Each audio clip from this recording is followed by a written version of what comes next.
Au nom d'Allah, le tout miséricordieux, le très miséricordieux. Louange à Allah qui a fait descendre sur son serviteur Mohammed le livre, et il n'y a point introduit de tortuosité, ambiguïté. Un livre d'une parfaite droiture, pour avertir d'une sévère punition, venant de sa part, et pour annoncer aux croyants qui font de bonnes œuvres, qu'il y aura pour eux une belle récompense, où ils demeureront éternellement, et pour avertir ceux qui disent « Allah s'est attribué un enfant ». Ni eux ni leurs ancêtres n'en savent rien. Quelle monstrueuse parole que celle qui sort de leur bouche. Ce qu'ils disent n'est que mensonge. Tu vas peut-être te consumer de chagrin parce qu'ils se détournent de toi et ne croient pas en ce discours. Nous avons placé ce qu'il y a sur la terre pour l'embellir, afin d'éprouver les hommes et afin de savoir qui d'entre eux sont les meilleurs dans leurs actions. Puis nous allons sûrement transformer sa surface en un sol aride. Penses-tu que les gens de la caverne et d'Ar-Rakim ont constitué une chose extraordinaire d'entre nos prodiges? Quand les jeunes gens se furent réfugiés dans la caverne, ils dirent « Ô notre Seigneur, donne-nous de ta part une miséricorde, et assure-nous la droiture dans tout ce qui nous concerne. » Alors nous avons assourdi leurs oreilles, dans la caverne, pendant de nombreuses années. Ensuite nous les avons ressuscités, afin de savoir lequel des deux groupes saurait le mieux calculer la durée exacte de leur séjour.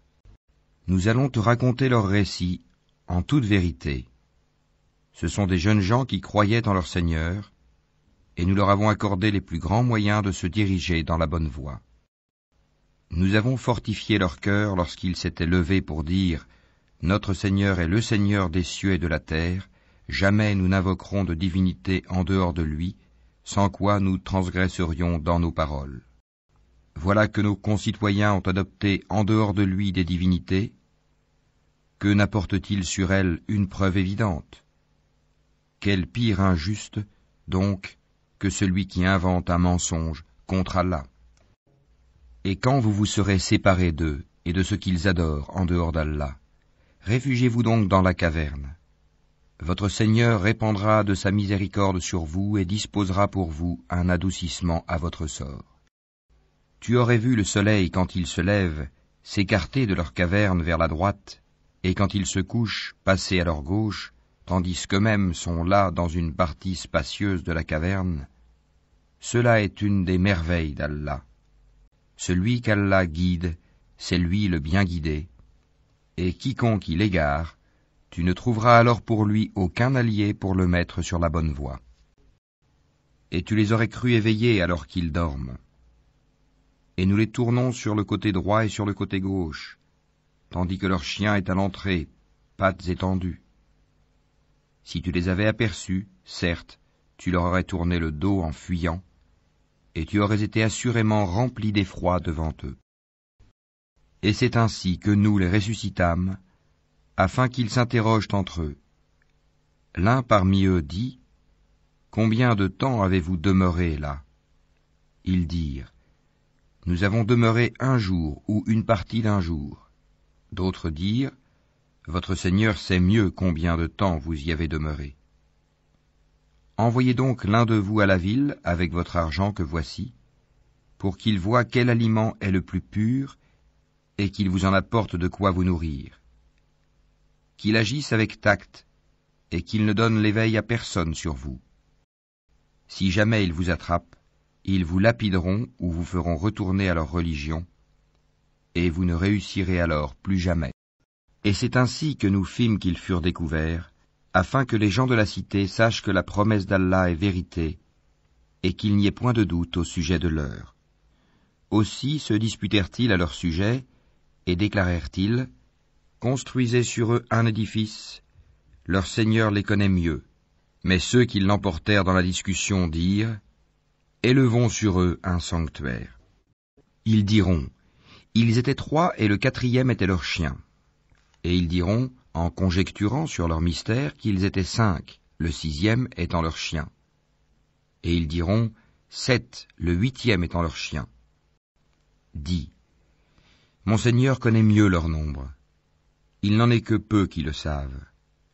Ne discute à leur sujet que d'une façon apparente et ne consulte personne en ce qui les concerne. Et ne dis jamais à propos d'une chose, je la ferai sûrement demain.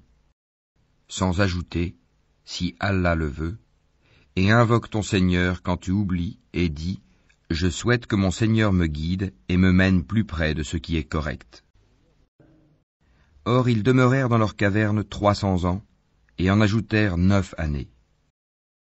Dis, Allah sait mieux combien de temps ils demeurèrent là. À lui appartient l'inconnaissable des cieux et de la terre, comme il est voyant et audient. Ils n'ont aucun allié en dehors de lui, et il n'associe personne à son commandement. Et récite ce qui t'a été révélé du livre de ton Seigneur. Nul ne peut changer ses paroles, et tu ne trouveras en dehors de lui aucun refuge. Fais preuve de patience en restant avec ceux qui invoquent leur Seigneur matin et soir, désirant sa face. Et que tes yeux ne se détachent point d'eux, en cherchant le faux brillant de la vie sur terre. Et n'obéis pas à celui dont nous avons rendu le cœur inattentif à notre rappel, qui poursuit sa passion et dont le comportement est outrancier. Et dis, la vérité émane de votre Seigneur. Quiconque le veut, qu'il croie, et quiconque le veut, qu'il mécroie. Nous avons préparé pour les injustes un feu dont les flammes les cernent. Et s'ils implorent à boire, on les abreuvera d'une eau comme du métal fondu brûlant le visage. Quelle mauvaise boisson et quelle détestable demeure. Ceux qui croient et font de bonnes œuvres, vraiment, nous ne les laissons pas perdre la récompense de celui qui fait le bien. Voilà ceux qui auront les jardins du séjour éternel sous lesquels coulent les ruisseaux. Ils y seront parés de bracelets d'or et se vêtiront d'habits verts de soie fine et de brocart, accoudés sur des divans bien ornés. Quelle bonne récompense et quelle belle demeure. Donne-leur l'exemple de 2 hommes. À l'un d'eux, nous avons assigné 2 jardins de vignes que nous avons entourés de palmiers, et nous avons mis entre les 2 jardins des champs cultivés. Les 2 jardins produisaient leurs récoltes sans jamais manquer, et nous avons fait jaillir entre eux un ruisseau. Et il avait des fruits, et dit alors à son compagnon avec qui il conversait, « Je possède plus de biens que toi, et je suis plus puissant que toi grâce à mon clan. » Il entra dans son jardin, coupable envers lui-même par sa mécréance. Il dit, « Je ne pense pas que ceci puisse jamais périr. Et je ne pense pas que l'heure viendra. Et si on me ramène vers mon Seigneur, je trouverai certes meilleur lieu de retour que ce jardin. » Son compagnon lui dit, tout en conversant avec lui, « Serais-tu mécréant envers celui qui t'a créé de terre puis de sperme et enfin t'a façonné en homme ? Quant à moi, c'est Allah qui est mon Seigneur, et je n'associe personne à mon Seigneur. En entrant dans ton jardin, que ne dis-tu, telle est la volonté et la grâce d'Allah ? Il n'y a de puissance que par Allah. Si tu me vois moins pourvu que toi en biens et en enfants, il se peut que mon Seigneur bientôt me donne quelque chose de meilleur que ton jardin, qu'il envoie sur ce dernier du ciel quelque calamité et que son sol devienne glissant, ou que son eau tarisse de sorte que tu ne puisses plus la retrouver. » Et sa récolte fut détruite, et il se mit alors à se tordre les 2 mains à cause de ce qu'il y avait dépensé, cependant que ses treilles étaient complètement ravagées. Et il disait, que je souhaite n'avoir associé personne à mon Seigneur. Il n'eut aucun groupe de gens pour le secourir contre la punition d'Allah, et il ne put se secourir lui-même. En l'occurrence, la souveraine protection appartient à Allah, le vrai.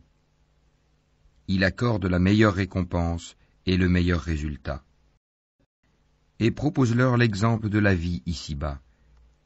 Elle est semblable à une eau que nous faisons descendre du ciel.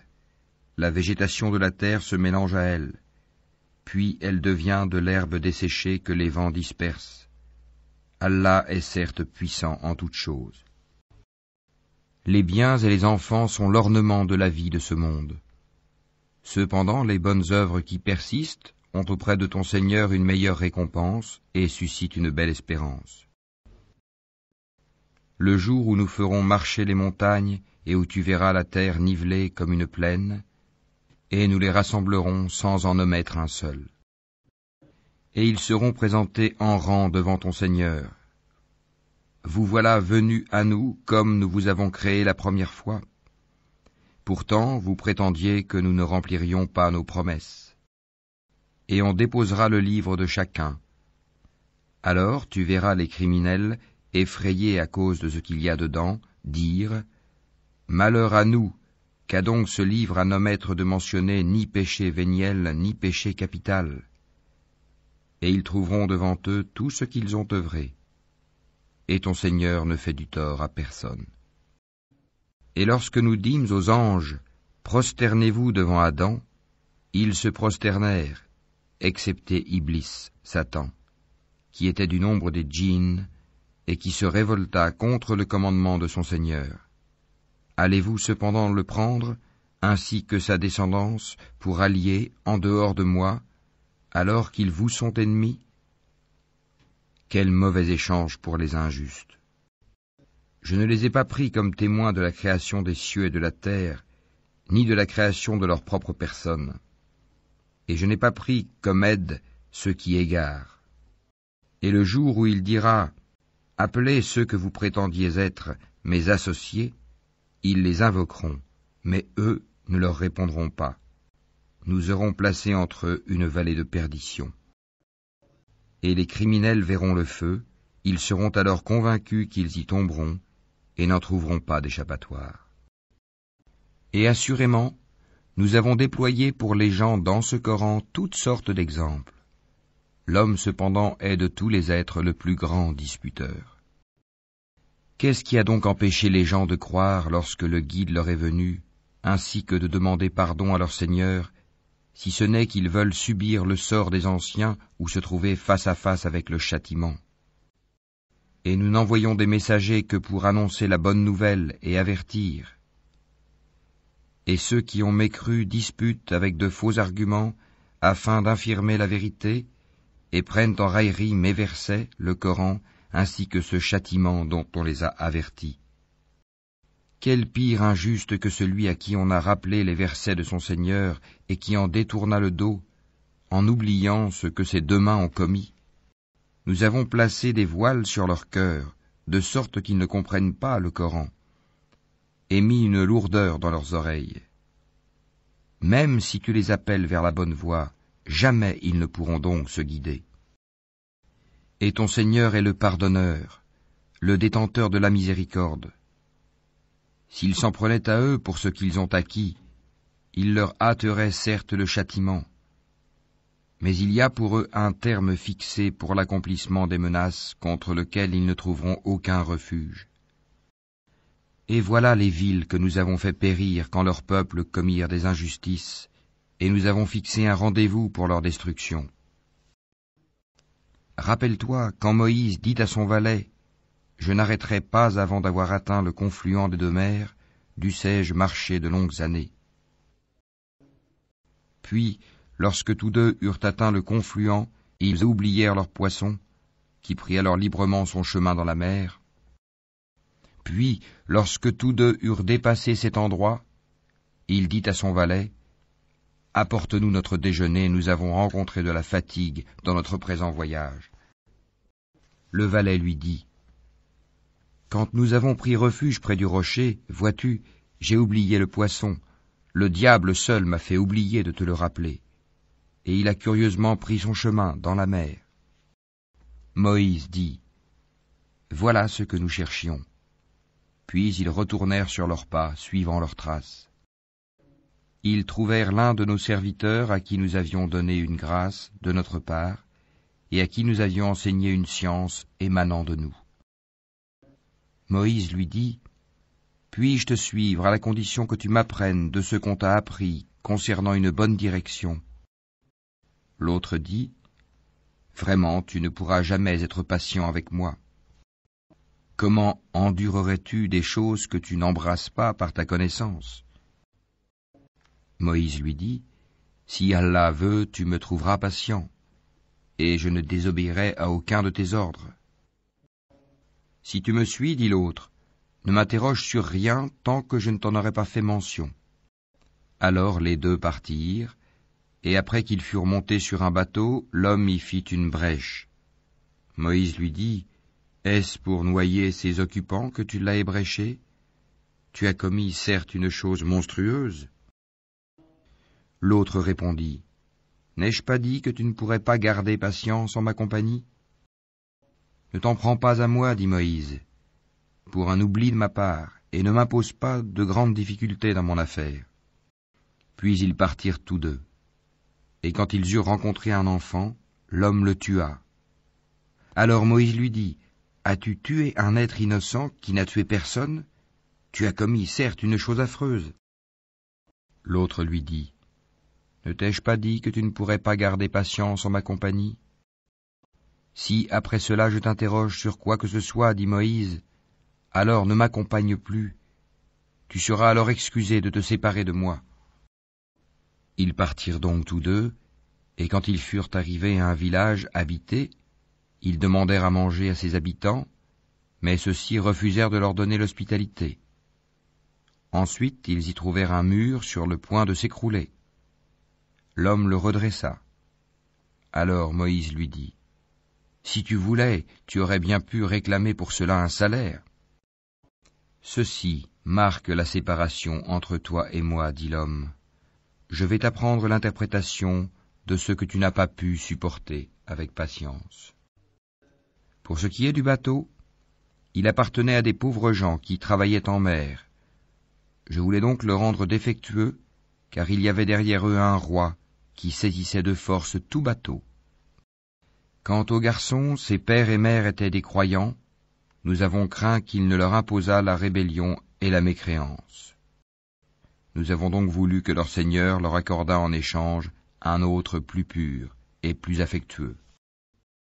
Et quant au mur, il appartenait à 2 garçons orphelins de la ville, et il y avait dessous un trésor à eux.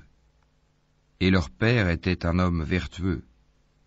Ton Seigneur a donc voulu que tous 2 atteignent leur maturité et qu'ils extraient eux-mêmes leur trésor par une miséricorde de ton Seigneur.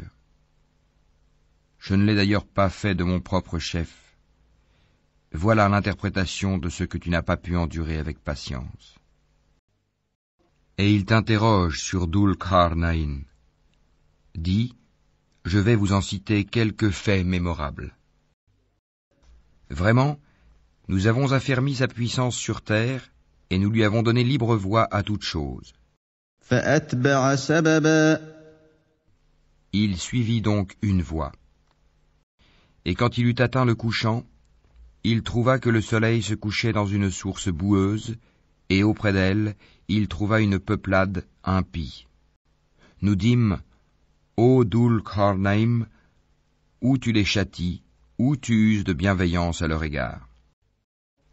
Il dit, quant à celui qui est injuste, nous le châtierons, ensuite il sera ramené vers son Seigneur qui le punira d'un châtiment terrible. Et quant à celui qui croit et fait bonne œuvre, il aura en retour la plus belle récompense, et nous lui donnerons des ordres faciles à exécuter. Puis il suivit une autre voie, et quand il eut atteint le levant, il trouva que le soleil se levait sur une peuplade à laquelle nous n'avions pas donné de voile pour s'en protéger. Il en fut ainsi, et nous embrassons de notre science ce qu'il détenait. Puis il suivit une autre voie, et quand il eut atteint un endroit situé entre les 2 barrières, montagnes, il trouva derrière elle une peuplade qui ne comprenait presque aucun langage. Ils dirent, ô Dhul-Qarnayn, les Ya'juj et les Ma'juj commettent du désordre sur terre. Est-ce que nous pourrons t'accorder un tribut pour construire une barrière entre eux et nous? Il dit, ce que mon Seigneur m'a conféré vaut mieux que vos dons. Aidez-moi donc avec votre force, et je construirai un remblai entre vous et eux. Apportez-moi des blocs de fer. Puis, lorsqu'il en eut comblé l'espace entre les 2 montagnes, il dit, soufflez. Puis, lorsqu'il eut rendu une fournaise, il dit, apportez-moi du cuivre fondu, que je le déverse dessus. Il dit, c'est une miséricorde de la part de mon Seigneur, mais lorsque la promesse de mon Seigneur viendra, il le nivellera, et la promesse de mon Seigneur est vérité. Nous les laisserons ce jour-là déferler comme les flots les uns sur les autres, et on soufflera dans la trompe, et nous les rassemblerons tous. Et ce jour-là nous présenterons de près l'enfer aux mécréants, dont les yeux étaient couverts d'un voile qui les empêchait de penser à moi, et ils ne pouvaient rien entendre non plus. Ceux qui ont mécru, comptent-ils donc pouvoir prendre pour alliés mes serviteurs en dehors de moi? Nous avons préparé l'enfer comme résidence pour les mécréants. Dis, voulez-vous que nous vous apprenions lesquels sont les plus grands perdants en œuvre? Ceux dont l'effort dans la vie présente s'est égaré alors qu'ils s'imaginent faire le bien. Ceux-là qui ont nié les signes de leur Seigneur ainsi que sa rencontre. Leurs actions sont donc vaines. Nous ne leur assignerons pas de poids au jour de la résurrection. C'est que leur rétribution sera l'enfer, pour avoir mécru et pris en raillerie mes signes, enseignements et mes messagers. Ceux qui croient et font de bonnes œuvres auront pour résidence les jardins du Firdav, paradis, où ils demeureront éternellement, sans désirer aucun changement. Dis, si la mer était une encre pour écrire les paroles de mon Seigneur, certes la mer s'épuiserait avant que ne soient épuisées les paroles de mon Seigneur, quand même nous lui apporterions son équivalent comme renfort. Dis, je suis en fait un être humain comme vous. Il m'a été révélé que votre Dieu est un Dieu unique. Quiconque donc espère rencontrer son Seigneur, qu'il fasse de bonnes actions et qu'il n'associe dans son adoration aucun autre à son Seigneur.